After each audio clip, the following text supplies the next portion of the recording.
Hey guys, Jonathan Calixto here, and welcome back to another episode of Runway to Reality. Today I sit down with singer Niqa Mor to talk all things fashion and music right before she hits the stage in collaboration with Airbnb Experiences. I am here today with Niqa Mor. Hey guys. And we are going to talk a little bit about music, obviously, of course, fashion as well. So Niqa, how are you feeling? I'm feeling excited. I'm like ready to go on stage and perform, and I'm just happy that everybody came out. I really just love creating these intimate environments for just like people that are fans of the music or just newcomers. So I'm just so grateful that everyone's here. Definitely have to talk about your EP as well. Yes. So Thursday night. How did it come about? What were you inspired by? And how was the process of putting it all together?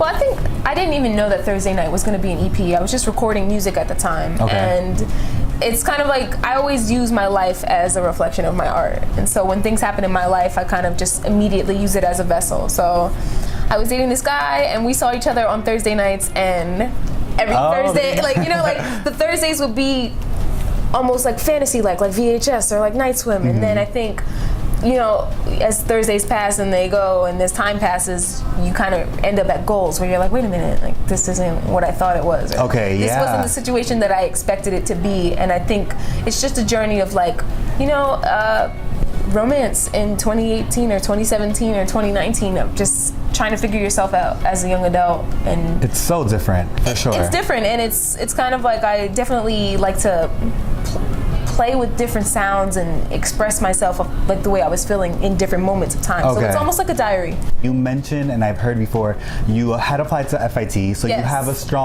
fashion has a strong influence in your life. Absolutely. I grew up and I always wanted to go to FIT. That's been like my dream from when I want to say like 8 years old. But I think I would say that because I didn't necessarily believe that music could be a career path. And so for me, that was like my backup. I was like, well, if I can't be a singer, then I could be a designer. Okay. And then I'd have a reason to be like in the industry around people. And I think as the music kind of took to the forefront, I realized like, hey, I can do fashion too. And it's kind of the perfect, blend it in. It's the perfect job. Yeah. And so I did apply for FIT and I didn't get in, but it's all good because I definitely, my work was accepted by them through a friend that I like lent some work to. Yeah, I did hear that. It's kind of like super crazy, but it was one of those things where it's like it gave me that validation of knowing like I was good enough. Yeah. And now I just kind of apply it to my artistry, and I'm having a fun time just thrifting and finding different looks and just experimenting and becoming the person that I always knew I should be.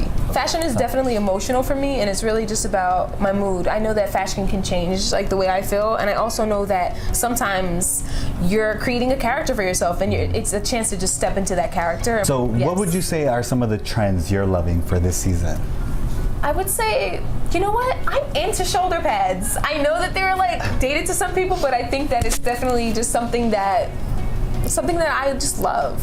Yeah. I love like just being fun and vibrant. I love prints. Even like two-piece sets that are just kind of like coordinated. I think color coordination is my thing. So if I can find like a two-piece set, I'm like, yes, I don't have to do any work. Like, check, done. Exactly. You just put on some shades and walk out and you're good. Love that. And so of course about tonight.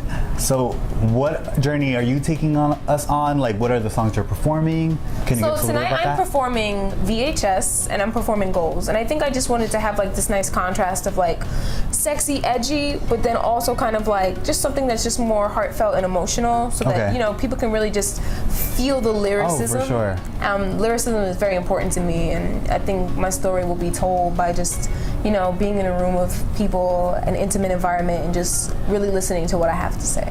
And where can we follow you just so that our brother watchers know where to go? So you guys can find me on Instagram, NIQA_MOR, Spotify, SoundCloud, Apple Music, NIQA_MOR, and check it out. I think you guys will love the vibes. I hope you guys enjoyed that just as much as I did.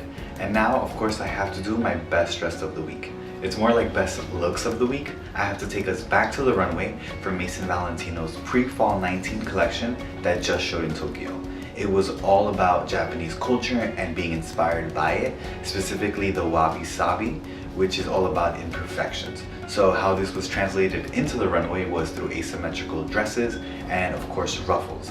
And Maison Valentino also did a nod to his traditional floral work, so you saw a lot of things that may have been seen before kind of modernized and translated in red and black.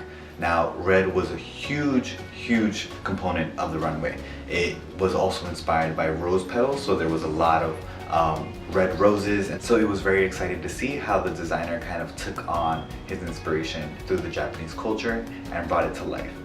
And before we go, I do have one special announcement. It is the holiday season, and in the spirit of it, I want to give to one of our lucky viewers a holiday makeover. So if you or someone you know is in need of just starting this new year, looking better, feeling better, just email me at jonathan@bellanyc.com, and I will be picking one person, and along with the Glam Squad, just walking them through this whole process of just feeling their best to start 2019. So again, if you or someone you know is in need of this makeover, just email at jonathan@bellanyc.com. Thank you guys for watching, and see you on the next episode.